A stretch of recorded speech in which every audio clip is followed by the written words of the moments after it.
So let me first rewrite these axioms, because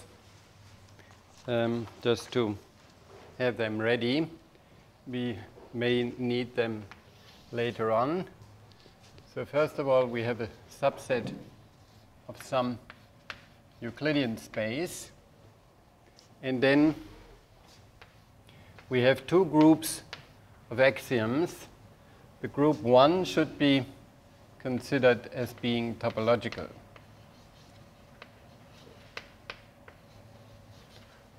That means it could be treated separately, and this is what will happen later on. So there is a locally finite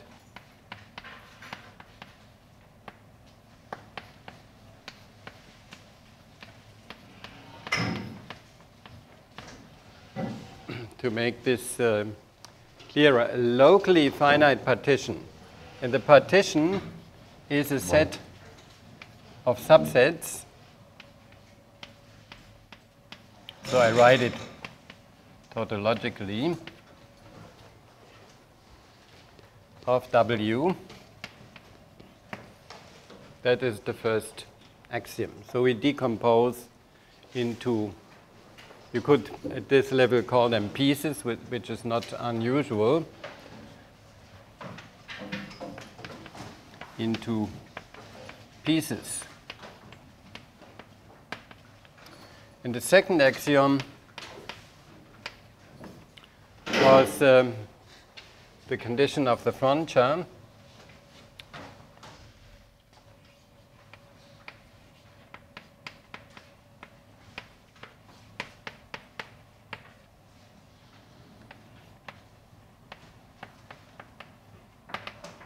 That means if you take the closure of a stratum minus x, this is well defined because everything is contained in our mu and takes the induced topology. This is a union of strata y in a certain subset. So here we can say y bar intersects and of course these cannot intersect x. They must be different from x by this condition. And then we have seen certain consequences of this. So these two together, seen abstractly, so you have a topological space with these properties, would describe a decomposable space.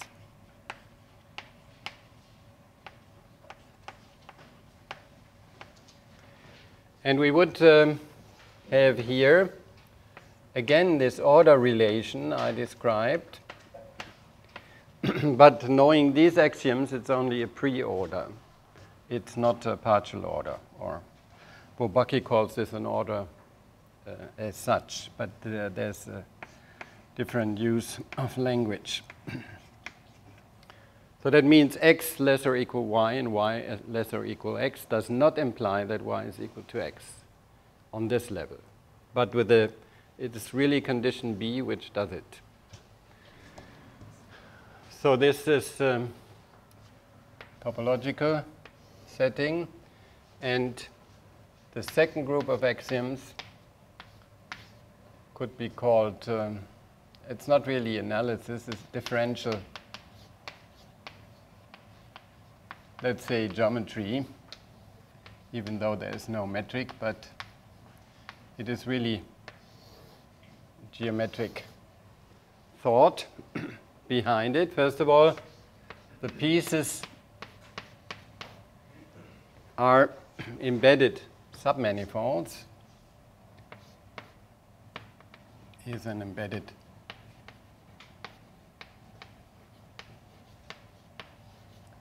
submanifold of our mu for all x. This is relatively harmless and very common actually. And the second is the condition B. If x is less than y, and x a point of x, and then we have two sequences. So one sequence in x, which converges to this point. So it's a point in a submanifold. And the other sequence coming from the big stratum. And now we need two conditions.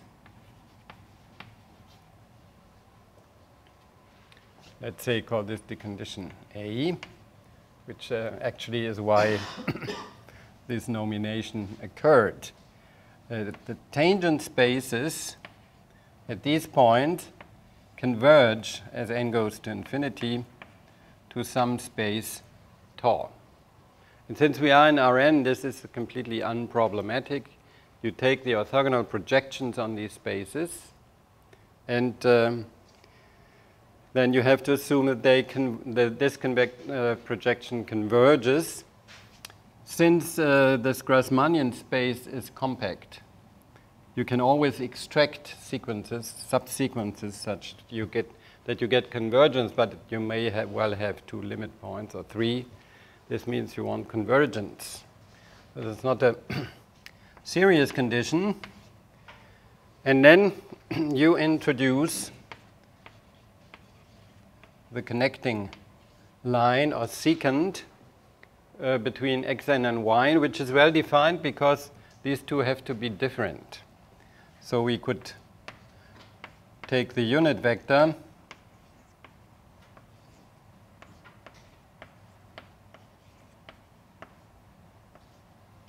which converges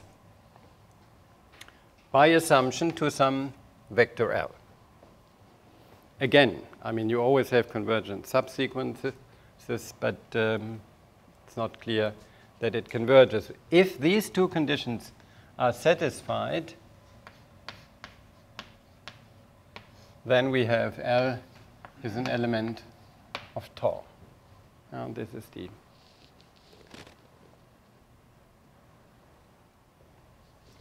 and as we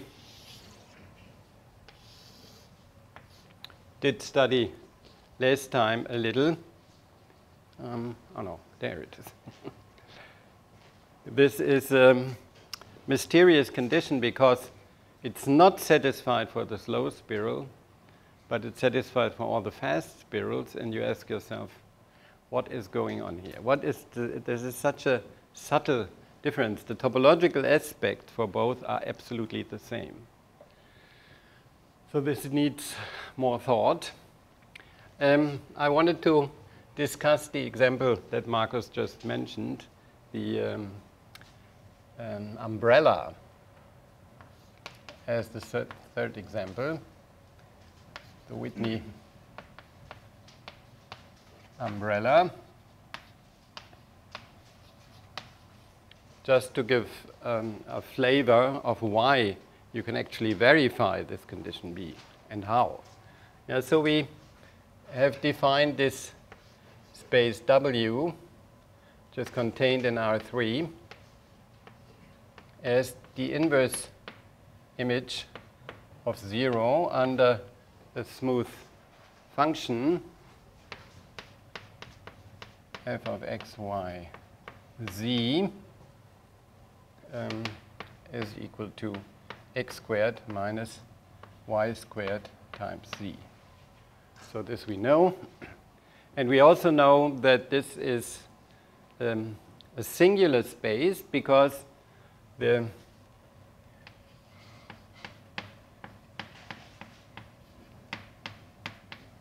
is equal to 2x minus 2y z and minus y squared. And if y is, so we should say this is equal to 0 if and only if x is equal to plus or minus y times the modulus of z, and z is greater or equal to 0, because if z is negative, this has no real solutions. So this is an interesting point, and then we can actually write it like this, because otherwise it's not in the 0 set. Okay? No? But if x and y are 0, then z could be negative also. Yeah, only in this case. Yeah, only in this case. This, if z is positive and these two, so I should say, if, sorry, x squared plus y squared is greater 0, not both of them are 0, and z could be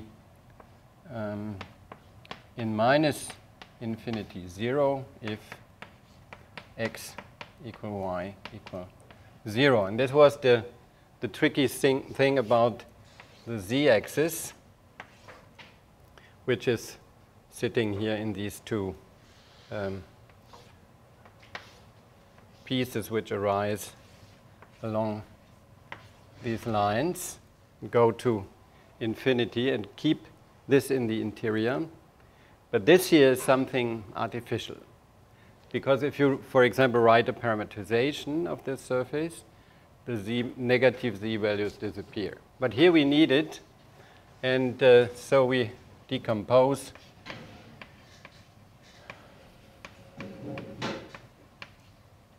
into strata. So we have the big stratum, now I call it x, is given by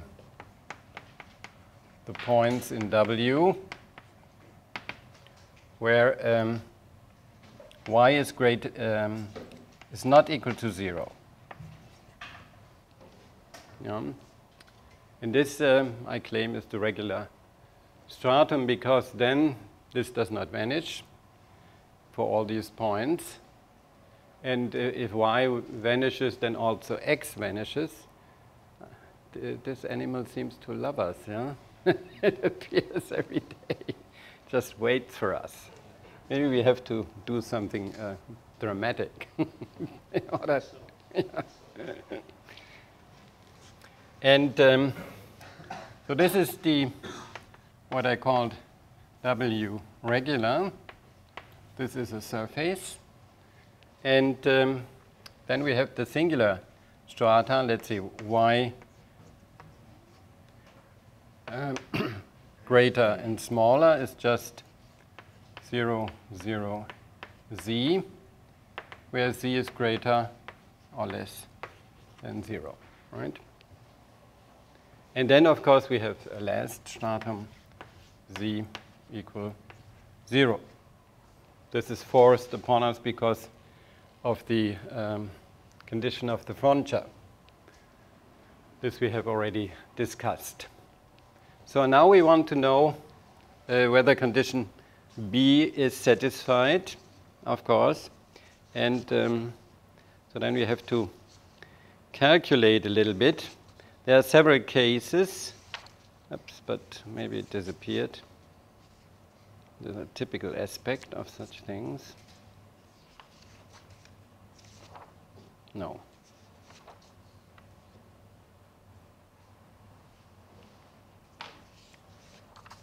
Why is this so long? It's not the right thing.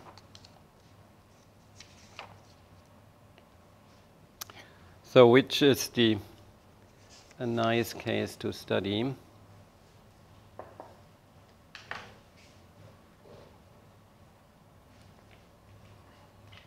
Yeah, so let's take the case of Z, because this is a little simpler. So Z, which is just the point 0, is contained in X bar. That's clear. And now we want to see to check B. So what do we do? So we take a sequence I should not call it X now. Let's say a sequence Pn contained in X. And then I can write Pn is equal to plus or minus, because y is not equal to 0, plus or minus y z. This is also not true. The square root of z. And this was what brought me to this. So in X, z cannot be negative. And then we have y and z. And everywhere an n. And this goes to 0. So in particular, Zn goes to 0 and Yn goes to 0, but then automatically also Xn. And then we want that the tangent spaces, Tpn, converge to some space tau. And we want also that the connecting line between Pn and 0, this is just Pn divided by the absolute value. So what is this?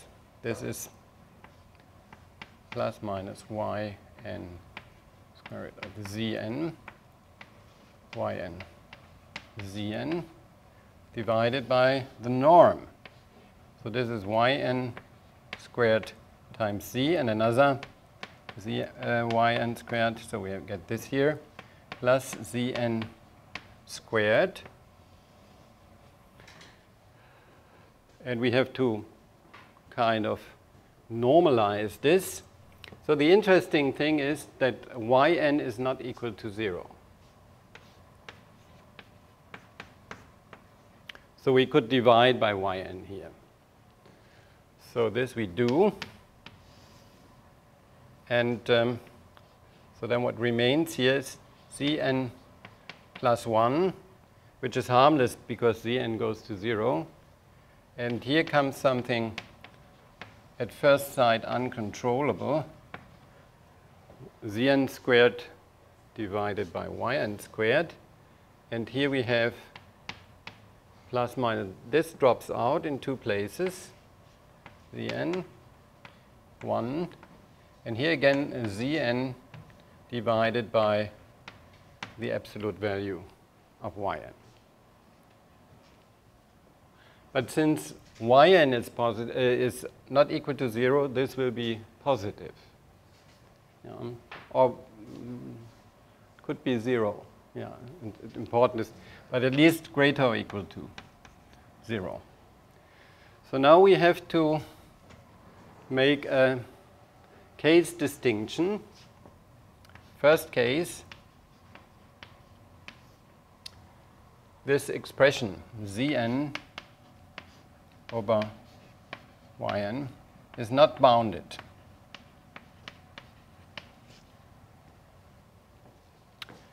Yeah, but this thing here is supposed to converge. So we may select a subsequence, and those conditions don't change if I take a subsequence. If it converges, then it converges for every subsequence. So without loss of generality, I assume that this goes to infinity. Goes to infinity. Okay? First case. So what will then happen?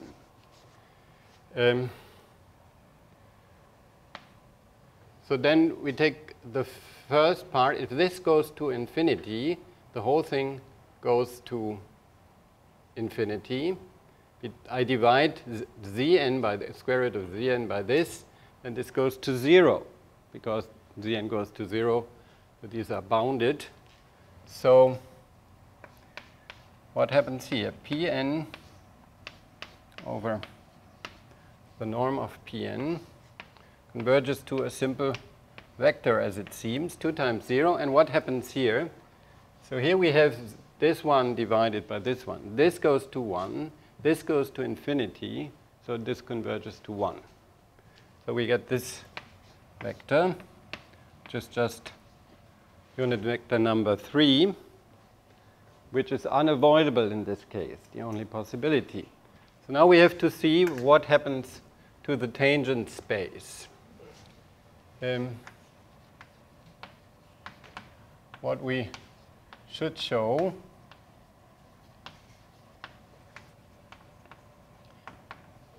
and essentially in this way you always have to proceed.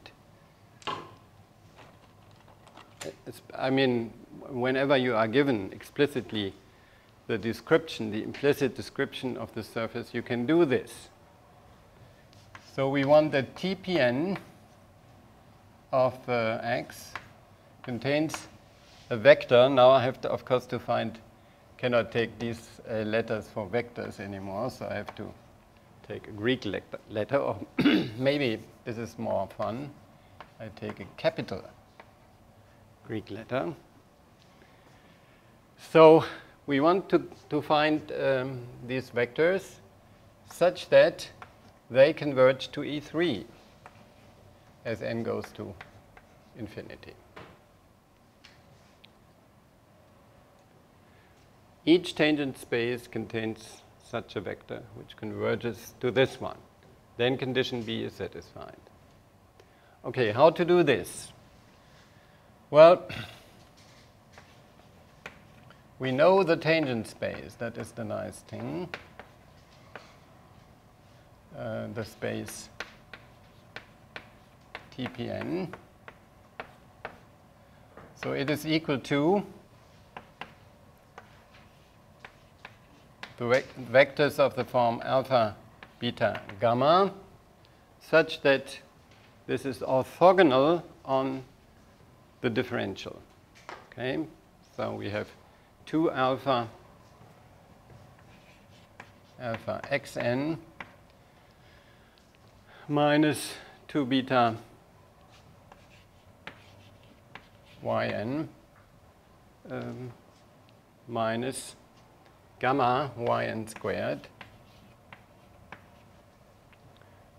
equal to 0. And I'm completely free in choosing these 3 numbers. Pardon? Oh. No, I mean, this is the differential. The second part, oh, yeah, that's true. Yeah, you mean, right?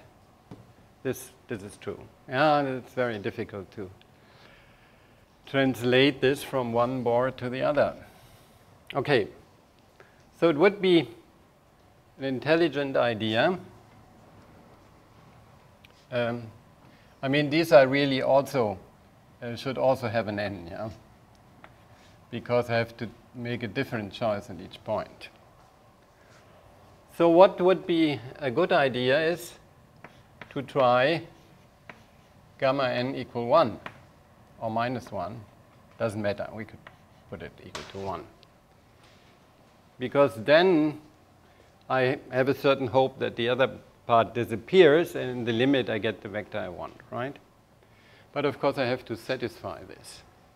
So then we have here minus yn squared. And here we should again use what I did before, that this is yn times the square root of Cn. Okay? Now you see there's a certain similarity, and this condition obviously requires that all the Zn are non-zero. Yeah? So Zn will be greater 0. So for example, I could put alpha n equal to plus minus yn divided by the square root of zeta n. Yeah. So what can I do here? So then I would get here, this term would be equal then, okay, let me write it in this way. Alpha n xn equals yn squared. Now, of course, you see what you have to do. Beta n, now we have to take a constant, c, let's say, times yn over zn. So the c has to be chosen in such a way that everything becomes 0. So we get 2 here minus c minus, okay, let me write it. The devil is always in the detail. This is the trouble. But what is, and of course with this constant cn, so we have minus 2 cn yn squared. And now you see that you can determine uniquely, namely cn equal 1/2, and you get 0.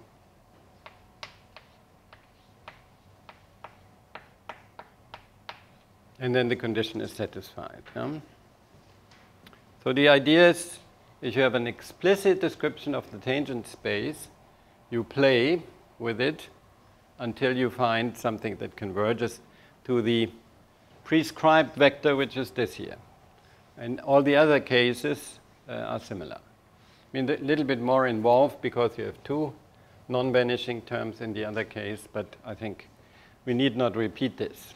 This was a nice idea. Okay, so this strange thing, so the Whitney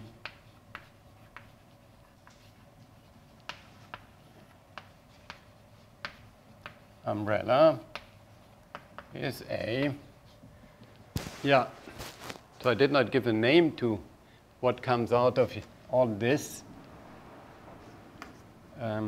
Where could I put this? I can remove the umbrella and find my sponge. Remove this here.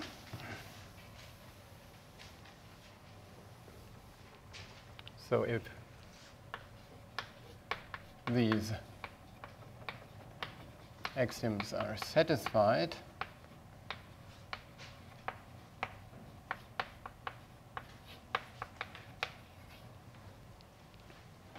then W is called a Whitney stratified space.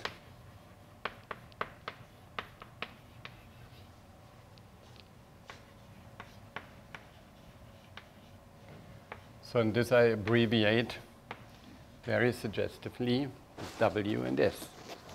Not WSS. This one is too much. Yeah. Whitney stratified space. Of course, you can introduce here the skeleton of the strata which are bounded in dimension. I explained last time what the dimension is of a stratum. Well, that's obvious. And the dimension of W is just the supremum of the strata and defines the top stratum, or the union of the top strata, if you like. So in particular, these spaces are in general not pseudomanifolds, because they always will have strata of codimension 1, as here the z-axis for the 2-dimensional surface. Yeah? So this is not very similar to a simplicial complex with the faces smoothed out along the edges, and also not to a manifold with boundary. Yeah, the umbrella looks quite different from a manifold with boundary, quite different.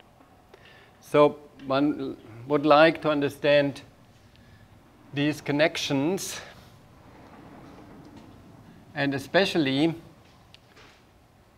so here I complete my sentence. It is a Whitney stratified space. And Whitney made lots of other examples where conditions are satisfied or not satisfied. Yeah? And as we discussed it yesterday, you cannot master this material in any way unless you study lots of examples. It is too difficult for our brain just to imagine, unless you are Tom or Whitney, then it's probably, but they did also thousands of examples. No, this is, the matter is too complicated. And Tom made the first big discovery concerning the meaning of condition B. So, what did he, I mean, to master this, for example, to understand this point here,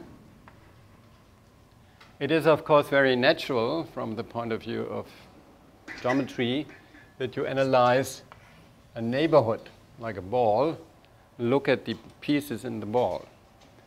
And then we have done this. You see, this is really a cone with two disjoint submanifolds as strata. And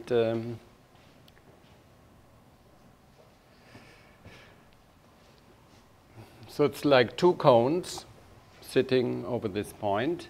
And so it's already very close to the topological stratification.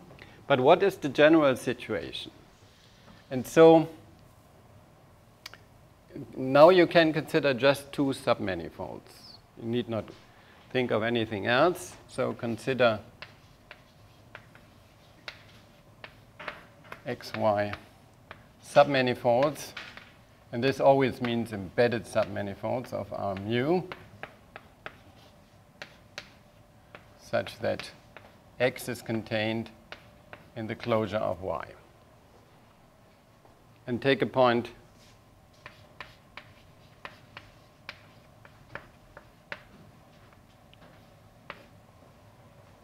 now. All these considerations are local, so you may assume by applying a diffeomorphism, a local diffeomorphism of R mu, which keeps the point X. Well, let me assume right away that this is 0. Then you may assume that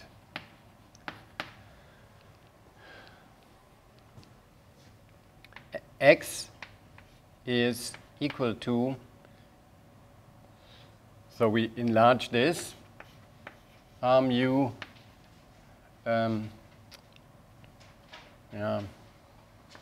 R mu 1 times, this is the common notation in the old papers. So the points of X are X1, X mu 1, and then you add as many zeros as you need in R mu, and they like to note it like this. Yeah? This you find in the old papers. Not anymore, but Mother also does this. It's a very suggestive notation. Well, then you have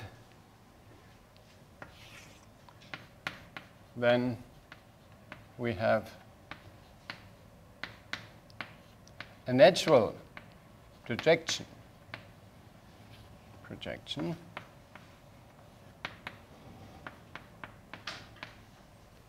pi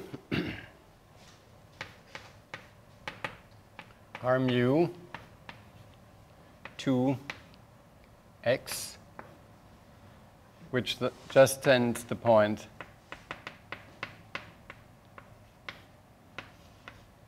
with these coordinates to the one where you set all the others to 0. So this is the standard projection. This was not a question. No. Okay.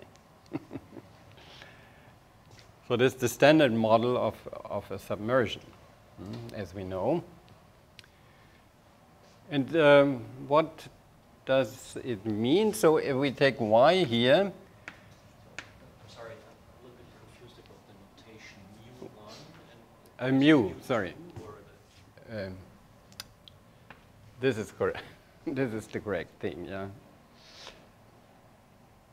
So this mu1 is anything. What is the dimension of x? Yes, this is the dimension of x. So we could maybe also write mu x. It's more suggestive. Mu x is the dimension of x. And mu minus mu x is the codimension. And if I have a point in y, which is, let's say, near 0, then this implies that it can be written in the form pi of y, and then some y mu minus mu x, which is not 0. Okay? Because otherwise, maybe I should disjoin. Yeah, otherwise, this is impossible to do. But we have disjoint things, and with this assumption, and then you see this is very, very nice. Yeah. Yeah, but this is not enough. This does not tell you too much, and the question is now, how does this submanifold Y approach the submanifold X such that all elements of X are limit points, but it remains disjoint? And you can easily imagine there are thousands of ways in which this can happen. And Tom's ingenious idea was to define a control function for this stratum. Control means it controls in a certain way the approaching of x through y. And this is a very natural function, which is normally called rho. Put rho of x, or y, let's say, equal to sum. J goes from 1 to, J goes from mu x plus 1 to mu yj squared. Okay? This is the basic control function, which is actually nothing but the distance of y to x squared. And the idea behind is that he observed that in this distance, generally in a Riemannian manifold, but let's just stick to our mu, you can conveniently express the continuity properties, not the differential properties. So he, of course, had observed that you cannot expect some smooth relationship in general between these sets in terms of condition B, as you see also already from the umbrella. It's a very, I mean, the umbrella would be a little easier, but you can make arbitrarily complicated such things. And he said, so let's try only to have a topological condition. So this was the first step, but then he discovered this fantastic theorem. If in this situation, the situation I just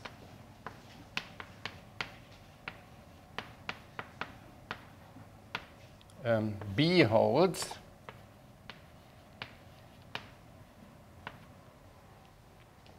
then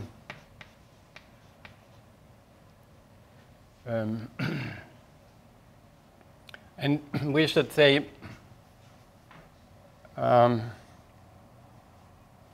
no, B holds at this point x. How did I call this point? X, yeah? I didn't call it at all. At a point x in x, then Yes, I think you assumed it to be 0, right, over there. oh yeah. Yeah, here Or you want to... I could say at that point, yeah. the generality I had destroyed before at the point 0. But 0 is in X. This we should leave. Then there is a neighborhood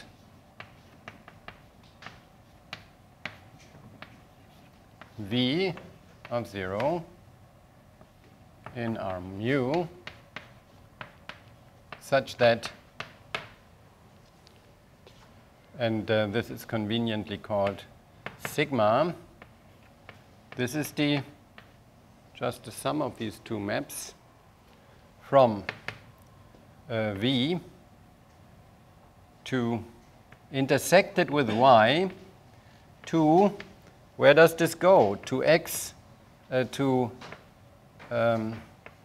R greater times X is a submersion. Smooth submersion.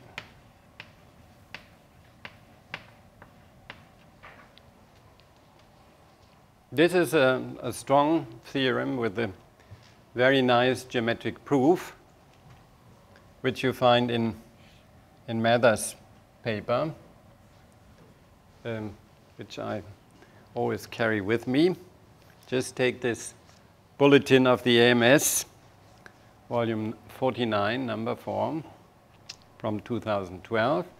There, these most famous articles by Tom and Mather are printed, and so I need only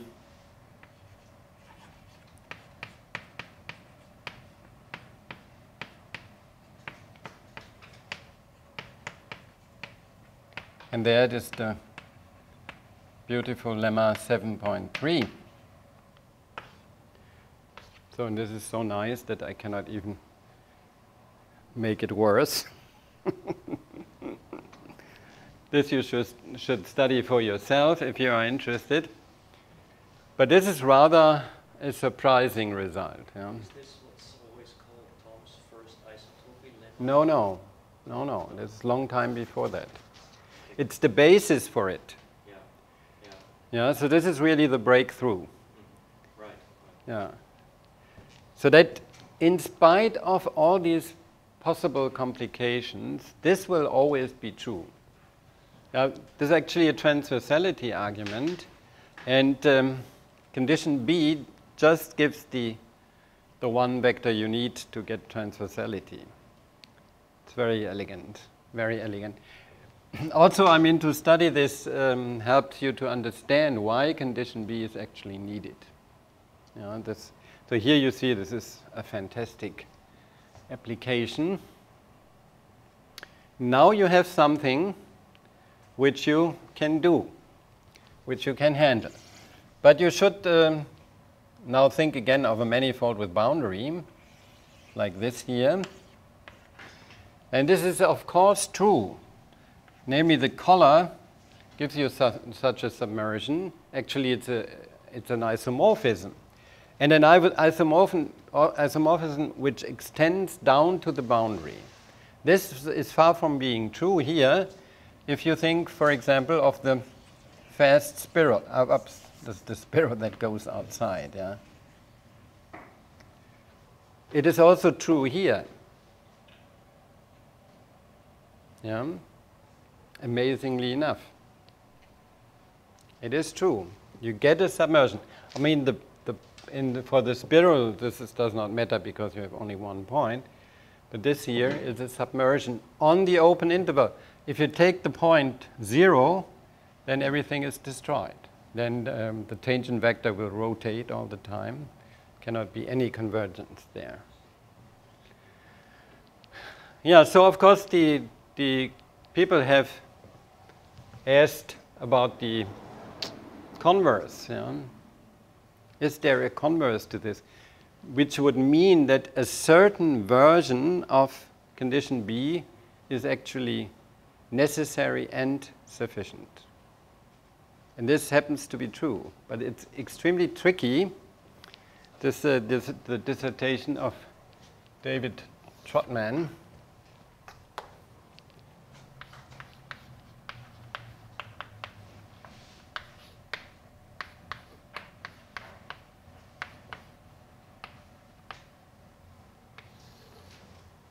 So now we have to be, is still, the setting is still in Rn. So x, y, disjoint submanifolds in R mu. And now I have to put it x.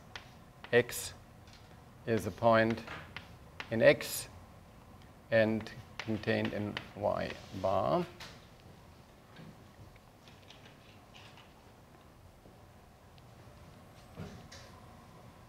Then choose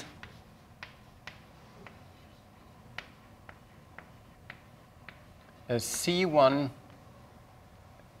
and this is very important, C1 chart phi with which puts X into the standard position. This is the position I described on the other board.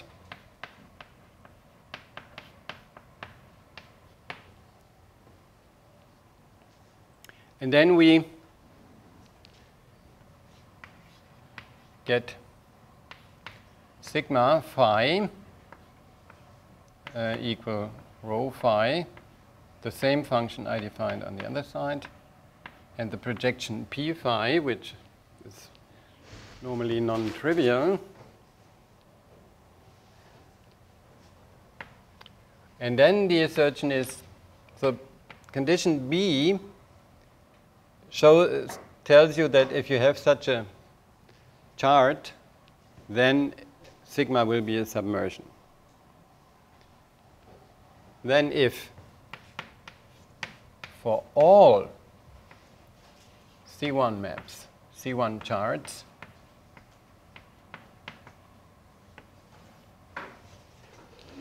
phi, sigma phi, now you take V phi, I mean each phi defines another neighborhood of X intersected with Y to the stratum X and are greater. So for all C1 charts is a submersion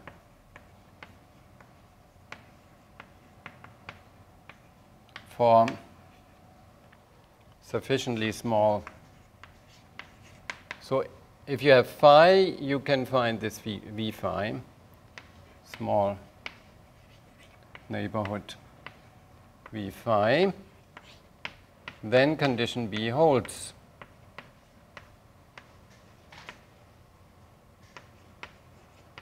At X.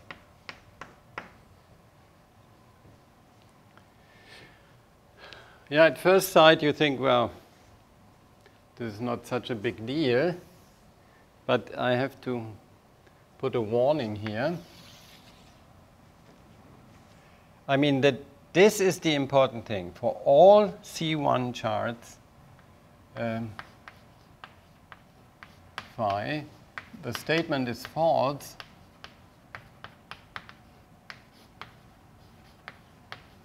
if you allow only C2 charts.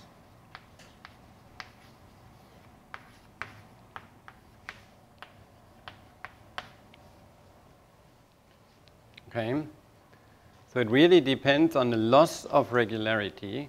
So C1 is the minimal regularity with which you can achieve this continuously. And so you can make a counterexample to the assertion for C2 charts. This is kind of extremely subtle. Yeah? And the proof is very difficult. Depends on perturbations of foliations, which put small perturbations.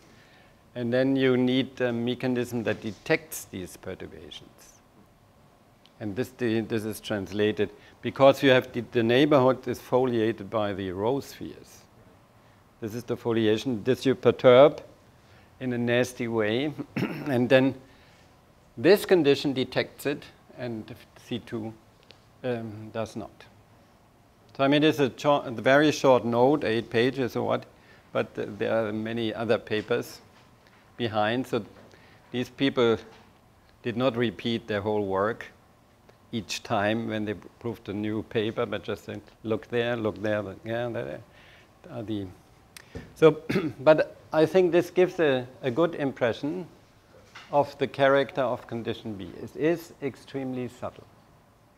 But it has a strong implication. I mean, this way, that it is sufficient to achieve this, is relatively simple. You can read this during the Tagesschau or something. It's just a proof like this. But the geometry, you have to make clear to yourself what the geometry means.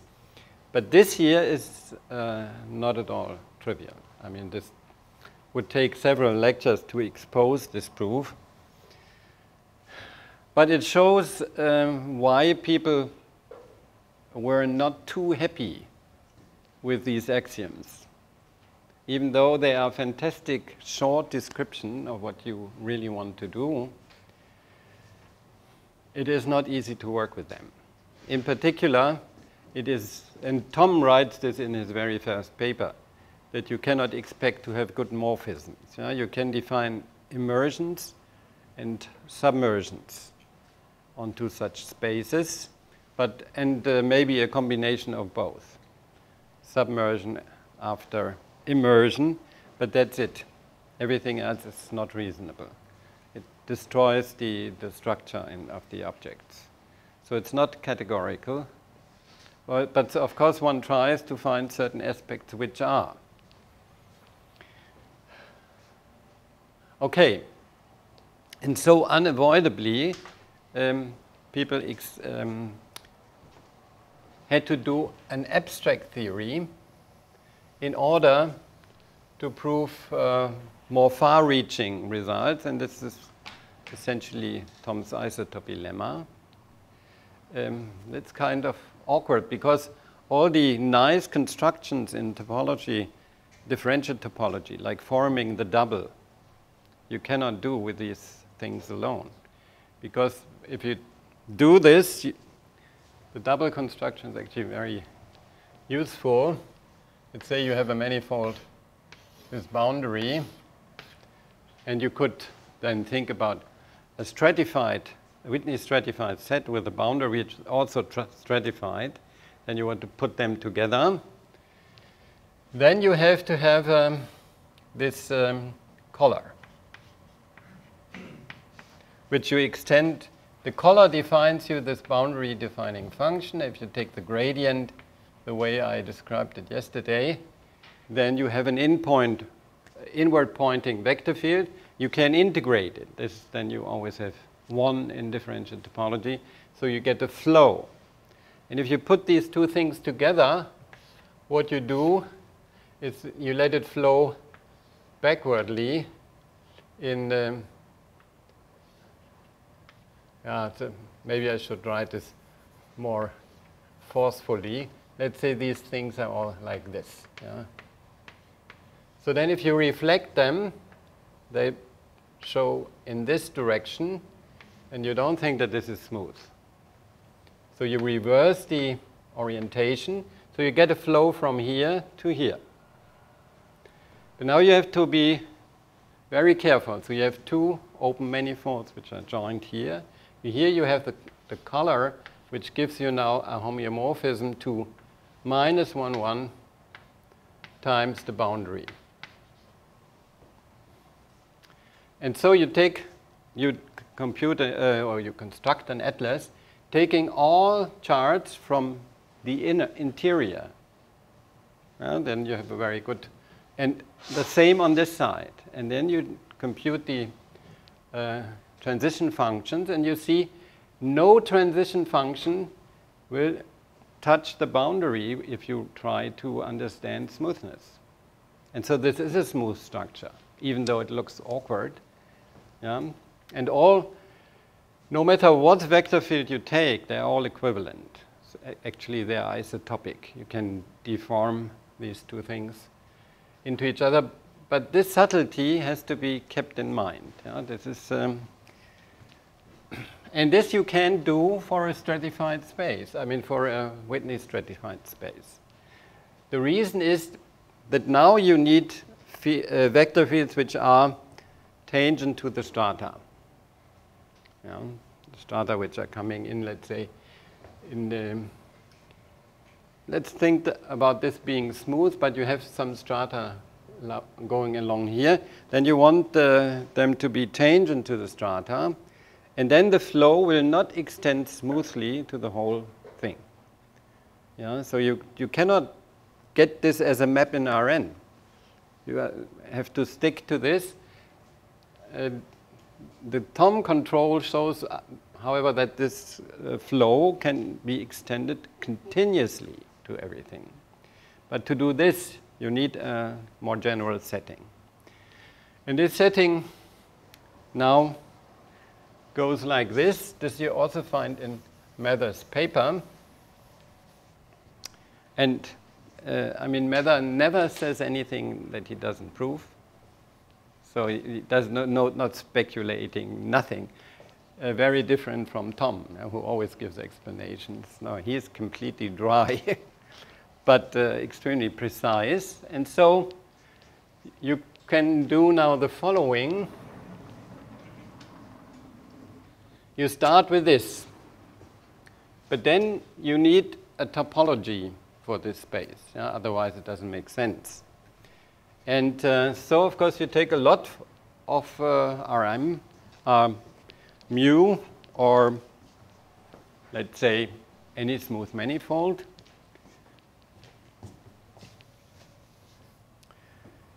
And of course, we take as much as we can. Yeah? And this would be that W is a locally compact second countable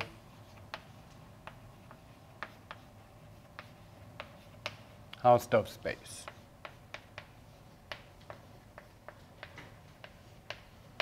In particular, paracompact and normal. So these are the ingredients you need for the topology of manifolds.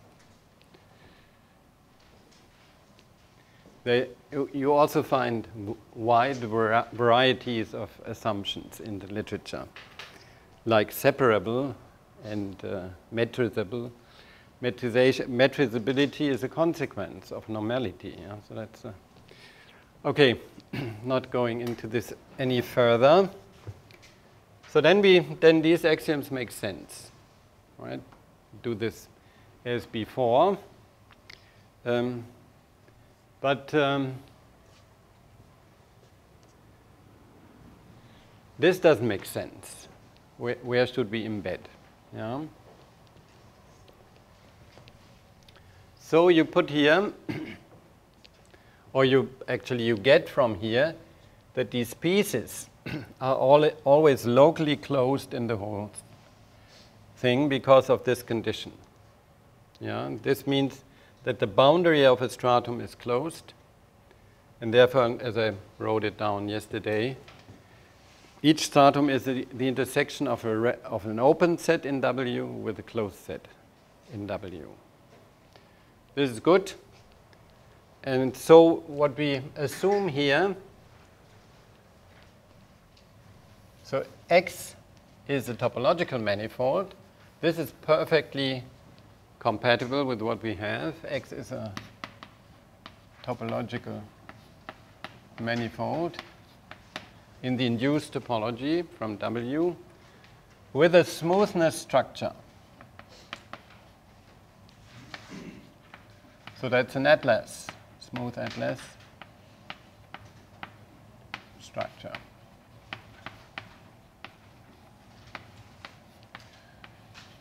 And now we know, whether we like it or not, that the smoothness order plays a role in all these things. And so it could be any lambda greater or equal to 1.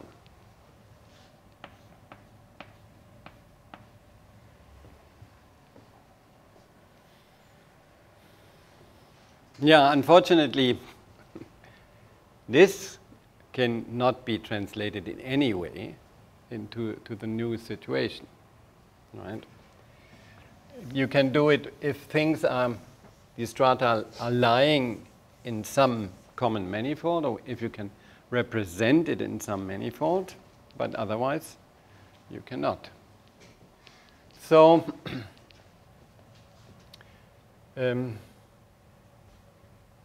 therefore I should, maybe it's not confusing if I leave this this way. So there are control data. So this is essentially what I just did in these simple cases. So Tx, rho x, pi x for each stratum or each pure stratum. And what is it? So this is Tom's fundamental idea, where, let's say, A. Tx is an open neighborhood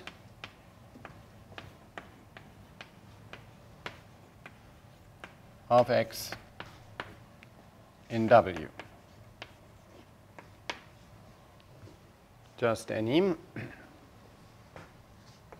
B, pi x is a continuous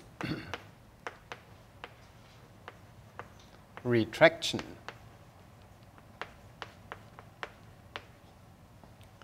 of Tx onto x. That means pi x is a continuous map of Tx, which if I restrict it to x, it is the identity. Okay, or you could say it is surjective, and if I apply it twice, it's the identity. It's no, it's a pi. It's an idempotent.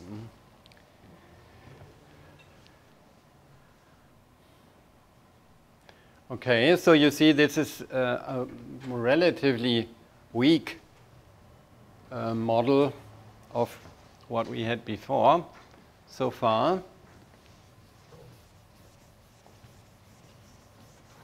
And then the rho x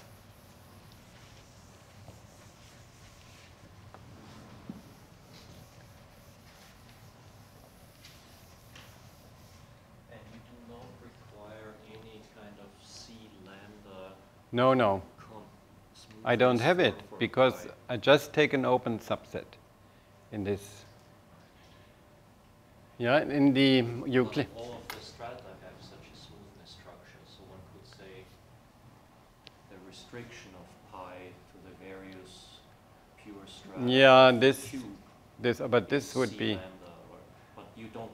No, no. It's very complicated then if you. But this is the, I mean, it's nice, but the dangerous, the strongest axiom is still to come. I mean, so this is very simple, amazingly rough, really, and rho x is again a function Tx to R plus. R plus, just to avoid confusion, is the closed half line, is continuous with the inverse image of 0 is equal to x.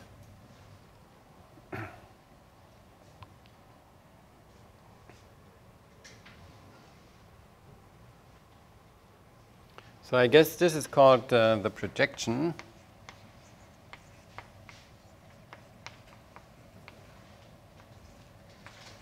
And this has no good name. It's just called the tubular function.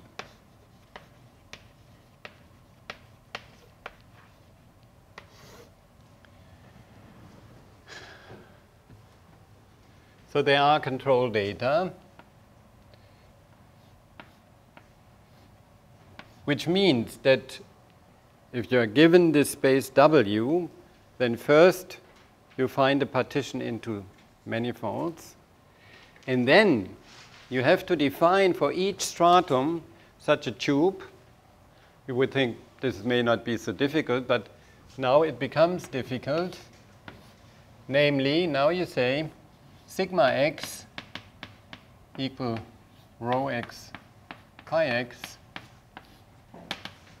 tx2 are greater. Now, of course, we have to take out 0 times x is a smooth, so that means is a C lambda submersion. And then it has all what you want, yeah? But first of all, it's just topology. And you need this, you need the continuity where, so of course these are different, different strata, and on each stratum you have a smooth restriction, a submersive. So everything is higher dimension, yeah? So this implies if x less or equal to y, then the dimension of x is less than the dimension of y, which is very important. Many important. Is it correct that you wrote there are greater than 0, or should it be r plus? Not r plus. No. It should be. I mean, you have seen this in the condition B for the Whitney umbrella. This would utterly fail if you include 0. I mean, of course, you could write here 0 because, sorry, this is Tx intersected with y. This is, of course, for any y, sorry, always happens. Yeah. This was exactly what you meant. All those which come near, then the greater ones, and these restrictions are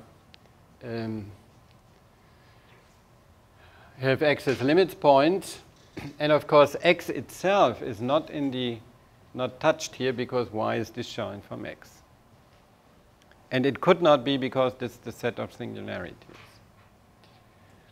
Yeah, very good.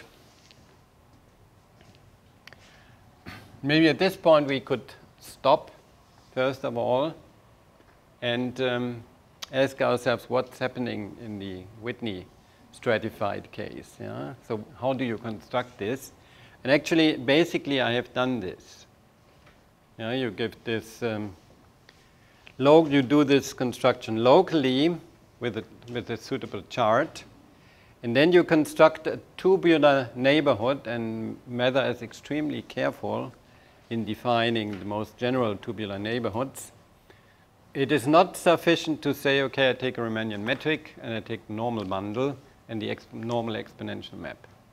This is one tubular neighborhood, but you really have to take any vector bundle over, let's say, any real vector bundle over the manifold.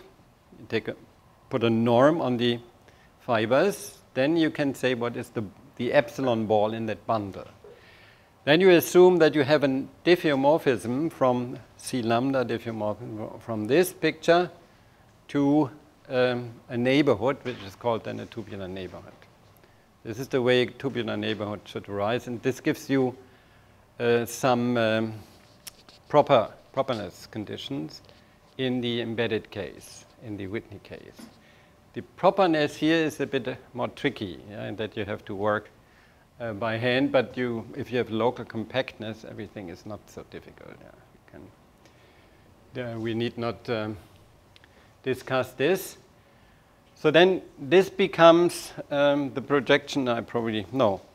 We put these things in these standard notation in the case of a Whitney stratified set. And then we have seen, this was Tom's result, that you actually have a smooth submersion.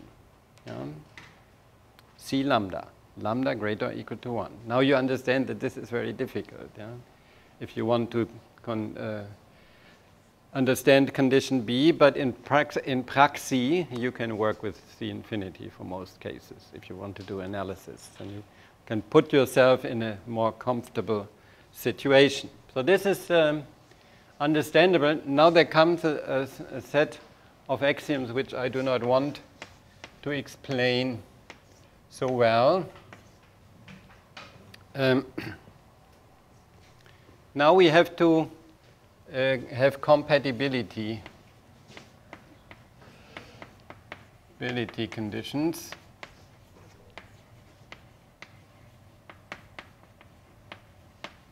Between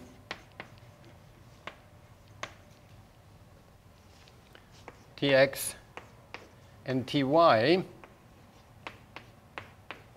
if Tx intersected Ty is not empty. Yeah, so then, I mean, I will probably not use this, even though it's important. So maybe we can leave it like that, but you can find this in Mather section 8. And he is very careful and calls this abstract Whitney stratified sets, which are abstract in the sense of topology. You have a topological space which is decomposed into pieces. The pieces are topological manifolds with a smoothness structure. And then this is the most important thing, you have these control data. And for many applications, for example, in connection with the isotopy lemma, you need this compatibility. Yeah, so that, like if you have two strata and you have the projection for one, and this point is also in another stratum, then you can first project onto the other stratum, then project down, and you get the same result. That's such commutation rules, which are, if you draw yourself some pictures, they are natural, but it takes a while to write all this carefully. And then, in terms of mappings, Mather makes only a very, very tiny, allows a very tiny variation, namely that you may refine these data by making the tube smaller. Nothing else. Yes, and okay, but now you have spaces which allow at least some maps. Yeah, so now these spaces we call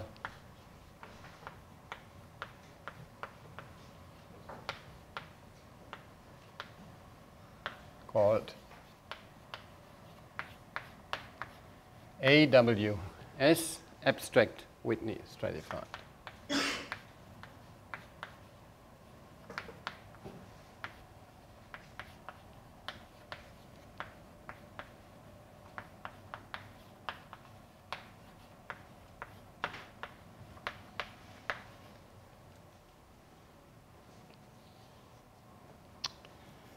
And of course, you want to know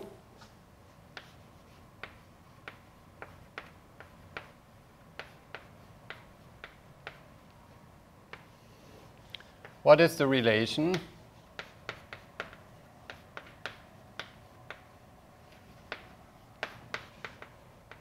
to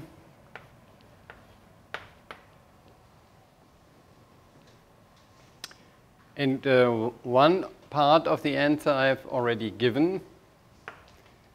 Namely, we know that a Whitney set, Whitney stratified set, will satisfy these axioms, because the crucial one is this here, and this is Tom's result with a refinement of Trotman, which is actually not needed.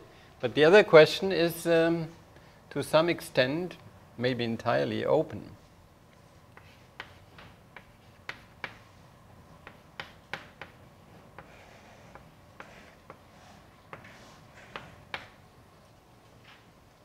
And to make this a sensible question, we have to to say what this means. Yeah? We have to say what this means. So we have to define smooth maps of such objects, let's say into our mu. So define suitable maps, let's say psi a ws to R mu.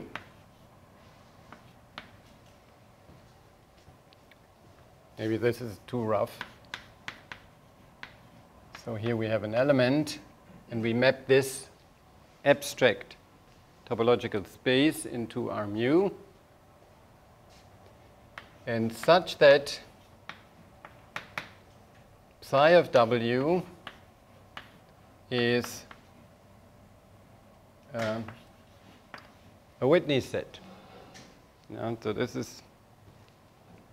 this would be, in a sense, the completion of this theory, but does not seem to exist yet. And how do we? So what do we have to do with the psi?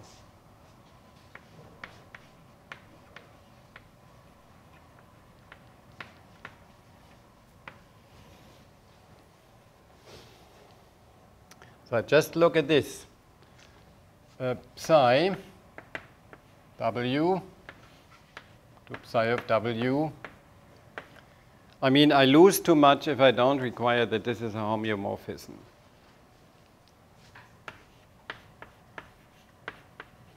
Is homeomorphism.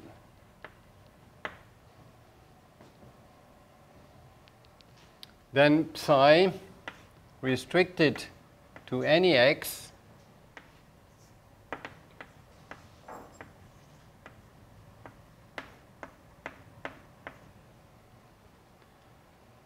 again sitting in R mu. So this is a C lambda manifold, and this should be also a C lambda manifold, and this should be a smooth embedding. Yeah, so is an embedding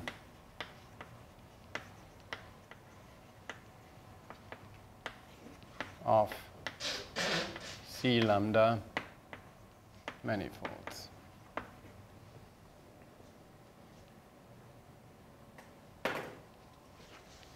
There's not much more than what I can require from a general map. Yeah? So what I would get from this is that the image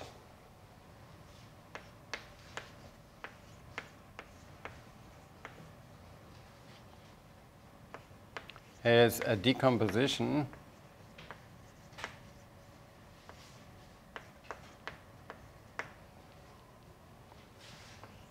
S psi of w equals psi of, let me put it like this, psi of x in S of w, which is again a decomposition by C lambda submanifolds. And this tiny exercise is a simple consequence of the continuity of psi, that this is preserved, this property. So we have the group 1 of the Whitney sets, right? And 2a says just this, each psi of x is an embedded submanifold of R mu. This we also have found out. So what remains is the condition B.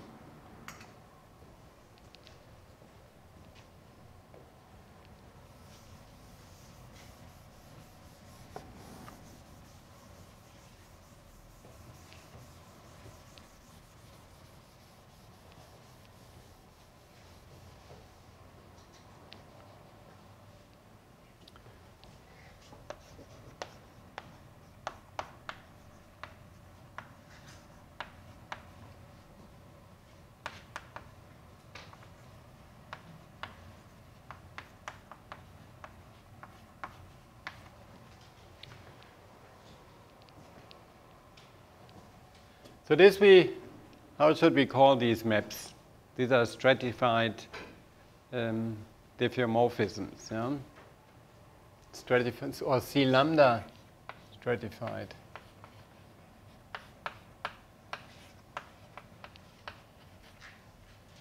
Should we say diffeomorphisms or homeomorphisms? I think this is better to say it's a homeomorphism, because this puts the whole, refers to the whole topological space, and on each stratum we have a C lambda embedding. So, C lambda stratified embedding? oh yeah, embedding is like even better, yeah? Yeah, good. Because it's an embedding also on the strata, yeah?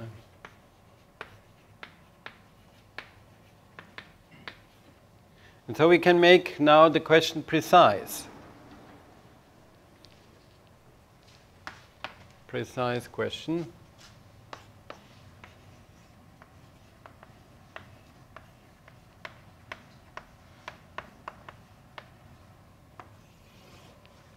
If W, and I find it reasonable to restrict now to compact objects, you have finite set of strata, and it's complicated enough, yeah? If W is a compact AWS, does there exist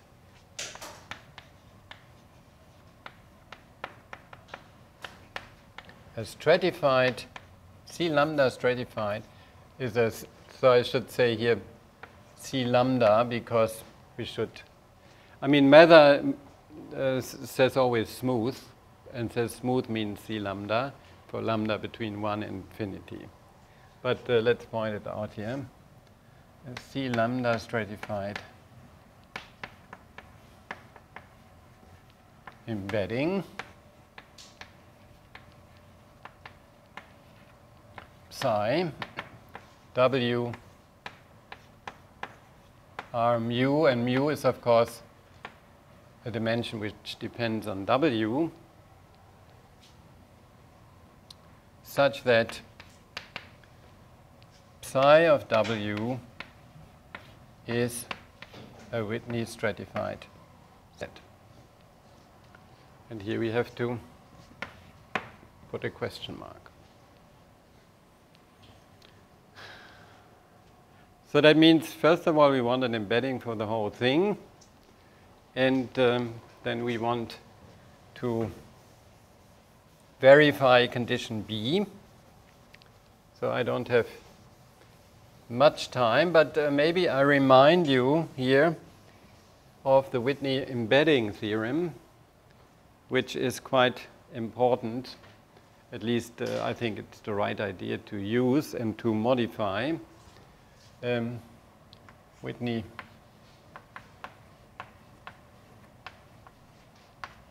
embedding theorem.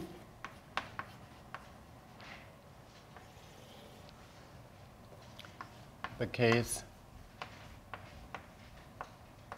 kappa of W. The complexity I can define as before is 0. So that W is a compact manifold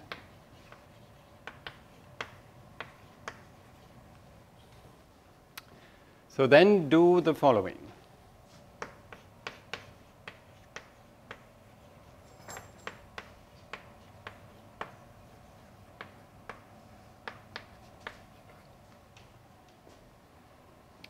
So construct a finite cover.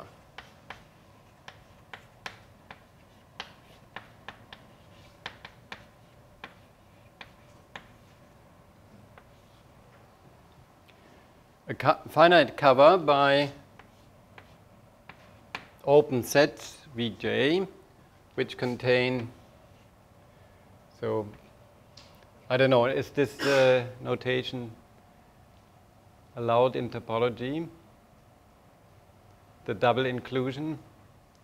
I mean, in analysis, this means it's compact. The closure is compact and sitting in there. But I can do it like this.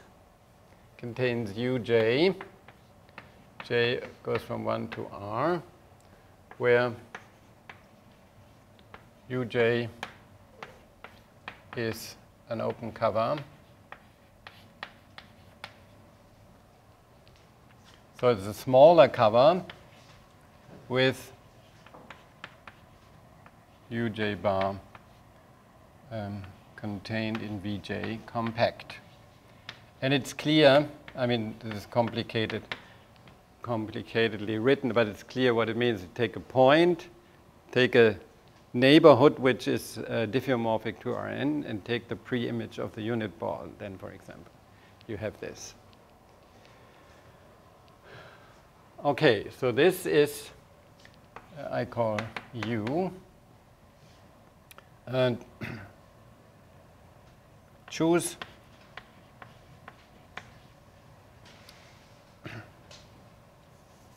no, moreover, maybe I should do this differently. Let uj phi j be a smooth chart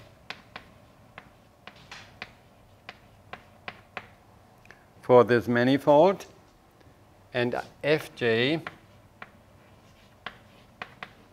a bump function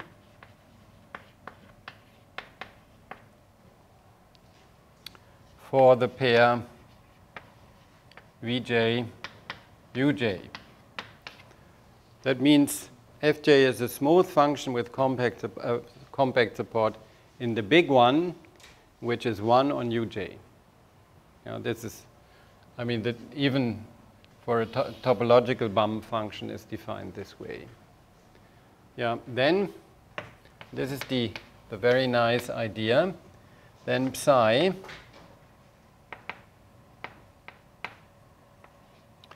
so locally you take the embedding here in Rm, but of course this is not defined on the whole manifold, so you cut it down by the bump function. And this you do for all these parts, with the effect that these maps are smooth maps into some R mu. Actually, they all go into R M if M is the dimension on, let's say we call it W, RW. But then you also add these bump functions. And this is C lambda, or in this case, let's say C infinity, or C lambda stratified embedding. But this is, of course, not necessary in this case, but to show that this is actually what we want. And this is your homework for tomorrow, but it's also very easy. And this idea has a big drawback, which has distracted people somehow from using this, because you cannot control the dimension of the embedding space, or the codimension in terms of what you want is the smallest embedding. And so Whitney used completely different techniques to first construct a big embedding and then reduces this to smaller ones by some transversality arguments. But for the stratified maps, it's better just to stick to this. And this I will explain tomorrow. Now it's enough. Thank you.